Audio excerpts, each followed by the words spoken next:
Hey guys, how's it going? I was working on a video probably going to do about the cave paintings, and I came across this interview with Aaron Guzikowski, and I think there's some good info in there, so I'll tell you what he had to say and my interpretation of it. It's in Decider. I'll put a link in the description. He said, first about the Necro Serpent, getting to create a monster with Ridley Scott's input and just being so happy with it, seeing it on screen, being like, whoa, that's completely disgusting. To get a good monster, that's a big deal for me. In the official podcast, there was an interview 2 weeks ago with the visual effects supervisor, and he talked a lot about that. He said they came up with a bunch of different designs for it, and they didn't really like any of them because they all reminded them of something that they had already seen.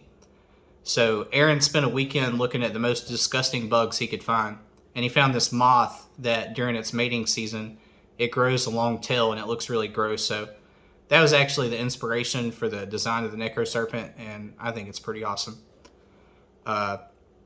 First, they asked him if Marcus was dead. He said, I would say you kind of have to take it as a moment, as an image, and just kind of see where it takes you. It's kind of like you go into a cave, and it's only what you take with you, sort of thing. So basically, he wants us to see the image and wonder what it means. I think it's pretty clear that the entity isn't the loving, altruistic God ensuring the success of humanity that the Mithraic thought it was. Now we have this kind of poetic dichotomy where Mother's now being worshipped as like a deity and poses as a cross, and Marcus is, well, I guess the Antichrist, apparently. He did say, I will say that Travis will likely be back for the third season, so I can say that. I don't think anybody's surprised to hear that. The key takeaway for me is that he said most likely, and the only reason I could think he wouldn't be back is because the show didn't get renewed. So if he said most likely, then I think he feels that the show will most likely get renewed, so that's pretty good. Next, they talked about the biblical references. He said, there's always the thought of your street has a certain name, but you never really think about it. And it has that name for a reason, and 300 years ago, something happened there. Or maybe it was actually named after the wrong thing, or whatever it is. I think a big part of what he's saying is that we all have this idea of how these stories go historically, and if you dig into them, there are things that you probably didn't know were in there. I think Adam and Eve and Lilith are a great example. Most everybody knows about the former, but very few about the latter. Then he goes on to say, it's really about saying all of these things are meaningful. They kind of stick. These ancient stories and these images, and we don't really know why we tell them over and over and over again. Serpents and sort of configurations of imagery. It's a code, essentially, and there's one interpretation of that code in the Bible, but perhaps there are other interpretations, too, that might be closer to what's actually happening. I agree. In the Old Testament in particular, it's largely a collection of much older stories whose interpretations have changed over the years. There are pieces of these stories that are in one text but not another. Some are emphasized here and left out there. But certain parts of it are so impactful that they kind of transcend that and it becomes common knowledge. I think he's trying to, exploit the details that most people aren't aware of and twist them into an interesting story that allows us to learn about this world's future while unknowingly learning more about the history of our own myths and legends.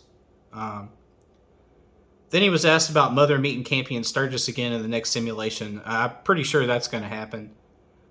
He said, I can't tease too much.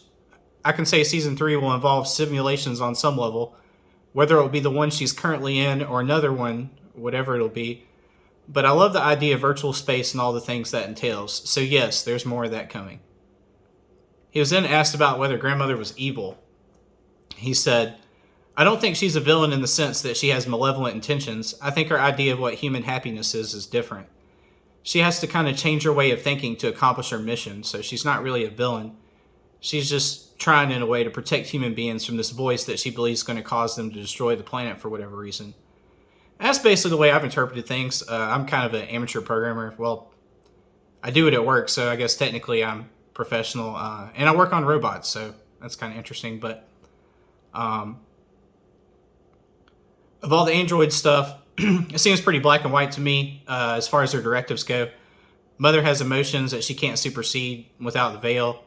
I think grandmother's the same way. I mean, all things that rely on programming function that way. And he said, so you kind of have to think about it. If happiness is the point of life and making someone into a less evolved creature makes them happy, is there anything wrong with that? What have you lost? So if she kind of is the villain, you have to kind of have an opposite view on that. And then you'd have to tell me why. Why is it important that we're intelligent? That's a pretty interesting point. He said, is it better to spend your life living in the moment and death is just a thing that happens, or is that better? I mean, in grandmother's opinion at this point, she believes it is. So I would say in some ways she's a hero in her own mind. I think the statements by grandmother about humans being limited by their own rationality and suggesting they're hopeless to their own human nature kind of led to that rationale.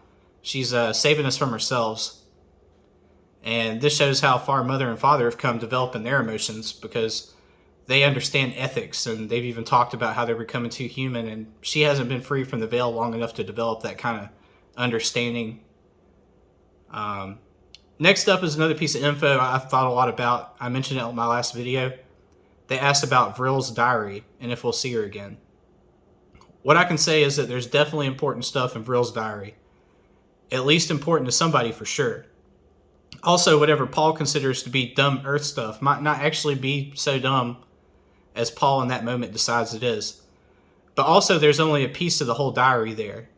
He said, I do like the idea that even though Vrill, the android, can't be resuscitated, Vrill, the person, can kind of be memorialized through her thoughts, and that could live on. Just the idea of immortality and ideas, Guzikowski said. But I thought in some way, shape, or form, Vrill the android or Vrill the human being will continue on. I think the relationship between those two entities, even though they're in some ways the same, would give some clues as to what might be in that diary. I think Vrill's personality was based on that diary, so recreating her would be pretty easy if you had that same information. It might even be better without all the trauma and stuff she experienced as an android. But what does that fidelity matter if she doesn't remember Campion? Like, they'd have to start all over again, so I don't know. Next, he was asked if Tempa's baby would be okay and if it's an alien. He said, I too am hoping the baby's okay, and we'll see. We'll see. It's definitely a tough baby. It's already hung in there. It's already had a pretty traumatic introduction to the world. And it's such an interesting thing that the baby would have perceived it in some ways, because birth is such a traumatic thing to begin with. And then suddenly it's put back in another womb. So it's almost like it didn't happen. So maybe once it comes out a second time, that would be its real birth. But I would say that the baby's important for sure. I don't know what to think or how to feel about that. The show will have to go on for quite a while before I think the baby could be a powerful force in the narrative, beyond its introduction and the drama that surrounded that. I think next season will be more about the drama with Hunter and Tempest because of the baby, and perhaps more things related to the mutations it experienced while being nursed by the devolved human. Then he was asked if Father is immortal. He said, yeah, we'll see where it goes. I think for right now, I just love this idea of just Father's happy resilience. His inability to be destroyed no matter what. He's the ultimate father in a sense. He will not die, and that is to me what love is all about. You can destroy him, and you don't have to go to a gravesite the next day to mourn him. He comes back and keeps fathering you and everybody else. He in some ways is a miracle. I think that's a not currently, but we all love Father. I'm sure they'll keep exploring his character. He's probably my favorite. I'm sure he is for a lot of you guys too. Next, he was asked where they got the idea to turn Sue into a tree. He said, that had been the plan for quite some time. This is one of the first ideas I had for Season 2, and I let Liam know pretty early on. Like Travis said, we were going to kill her off at the end of Season 1, but she was so great, and I had more story to tell on that piece of it. And as I was working on this season and the mythology for the tree, it seemed like that's where these two things needed to converge. That Sue is in fact the tree. Niam's so great, it's a terrible thing she's been turned into a tree, but nonetheless, that was always part of the plan. So apparently they made that happen to get more use out of a great character. I really liked her a lot.